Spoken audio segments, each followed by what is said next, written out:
Welcome students, welcome you Arts Academy, class 12th, Political Science, Chapter 6, अंतर्राष्ट्रीय संगठन। Topic है हमारा संयुक्त राष्ट्र संघ का विकास। प्रीवियस क्लास में हमने इसके हाफ जिसमें पॉइंट्स थे कि कैसे सोवियत संघ का विकास हुआ उसके बारे में डिस्कस किया है। प्लेलिस्ट में आप जाके देख सकते हैं।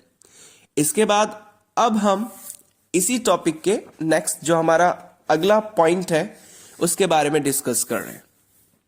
तो नेक्स्ट पॉइंट है हमारा यूएनओ पूरे विश्व में सामाजिक आर्थिक विकास को बढ़ाने के लिए विभिन्न देशों को एक साथ लाने की कोशिश करता है। तो प्रीवियस क्लासेस में हमने बात की थी कि संयुक्त राष्ट्र संघ का विकास कैसे हुआ, कैसे कैसे उसकी शुरुआत हुई, कैसे उसकी स्थापना हुई, कौन कौन से देश क्या क्या कब कब उसमें इन्वॉल्व हुए, कैसे जुड़े, और हमने इसके उद्देश्य के बारे में बात की कि इसका उद्देश्य क्या होता है। सिर्फ और सिर्फ मेन शांति स्थापित करना जो उसके सदस्य और विश्व में।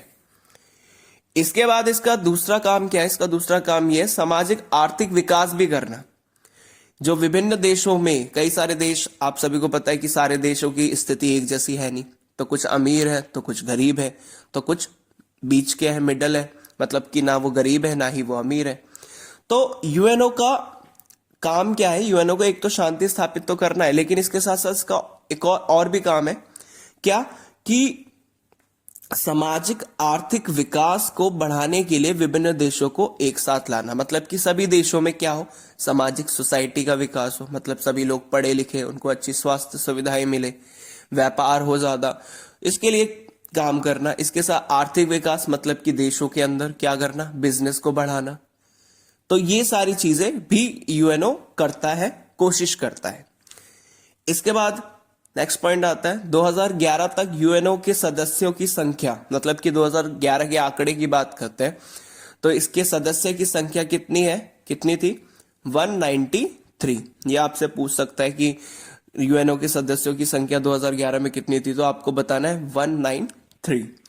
तो 193 इसके क्या है? सदस्यों की संख्या है। इसके बाद नेक्स्ट बात करते हैं यूएनओ की आम सभा में हर एक सदस्य को एक वोट हासिल होता है। आम सभा मतलब कि जनरल मीटिंग्स होती है, जनरल असेंबलीज होती है, इनकी साल में एक बार होती है आम सभा।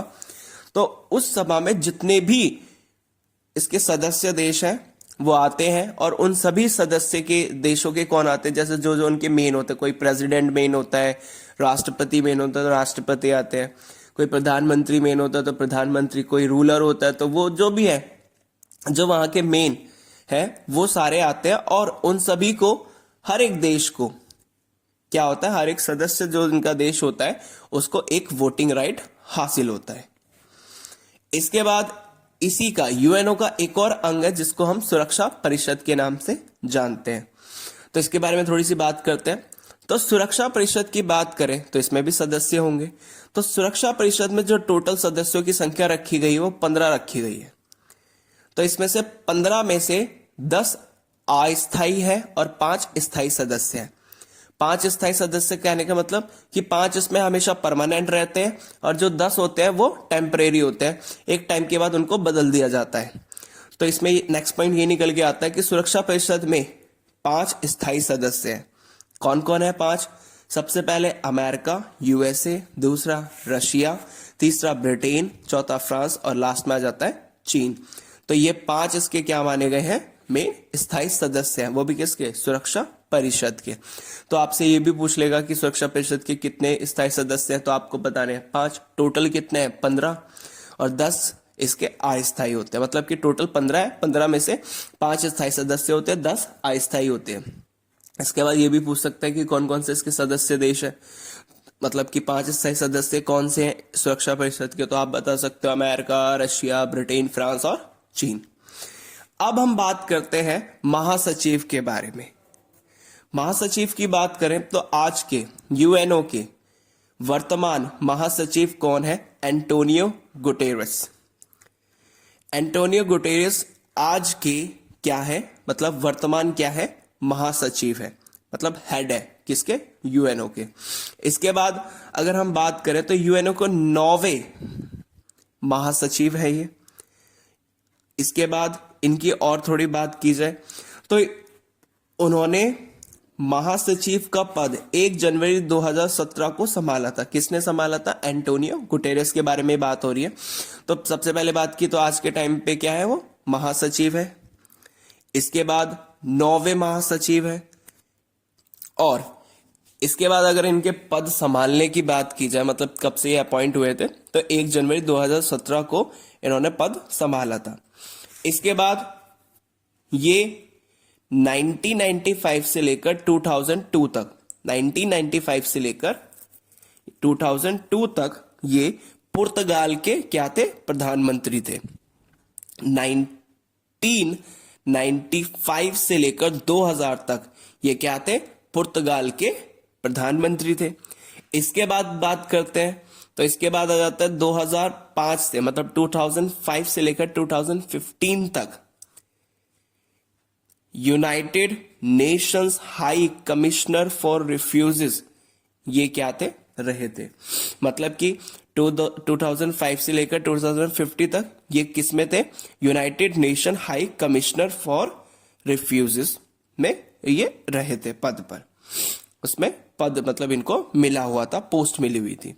तो ये इनका क्या था? बैकग्राउंड था। तो आपको इतना समझ में आया होगा कि एंटोनियो गुटेरेस कौन थे?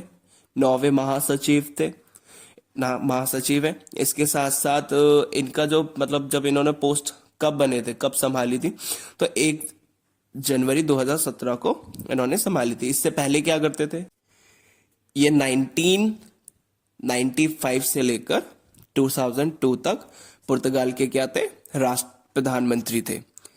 इसके बाद अगर बात करें तो फिर 2005 से लेकर 2015 तक क्या थे? ये किस में थे? United nation high commissioner for refugees में थे। इसके बाद ये सारे मेन हमने पॉइंट्स डिस्कस किए।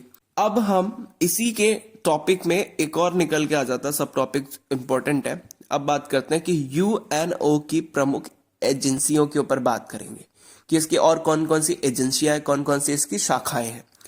तो यूएनओ की पूछ लेता है कि कौन कौन सी, उनकी फुल फॉर्म्स पूछ लेते हैं, तो इसके हम फुल फॉर्म्स भी बात करेंगे साथ के साथ।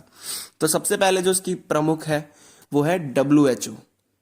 हिंदी में जो इसकी फुल फॉर्म बनेगी वो है विश्व स्वास्थ्य संगठन, और इंग्लिश में WHO मतलब वर्ल्ड हेल्थ ऑर्गेनाइजेशन। हिंदी में क्या बनेगी इसकी? विश्व स्वास्थ्य संगठन। इसके बाद नेक्स्ट बात करते हैं UHESCO, that means United Nation Educational Social and Cultural Organization. इसकी हिंदी है संयुक्त राष्ट्र संघ शैक्षिक सामाजिक एवं सांस्कृतिक संगठन। इसके बाद तीसरी बात करते हैं यूनिसेफ, संयुक्त राष्ट्र संघ बाल कोष।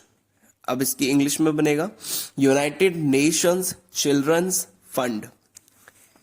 इसके बाद UNDP, United Nation Development Programme, that means इसकी हिंदी है संयुक्त राष्ट्र संघ विकास कार्यक्रम।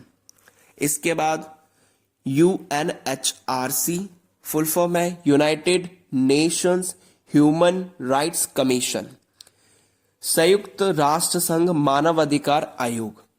UNHCR, संयुक्त राष्ट्र संघ शरणार्थी उच्च आयोग, इंग्लिश में United Nations high commission for refugees.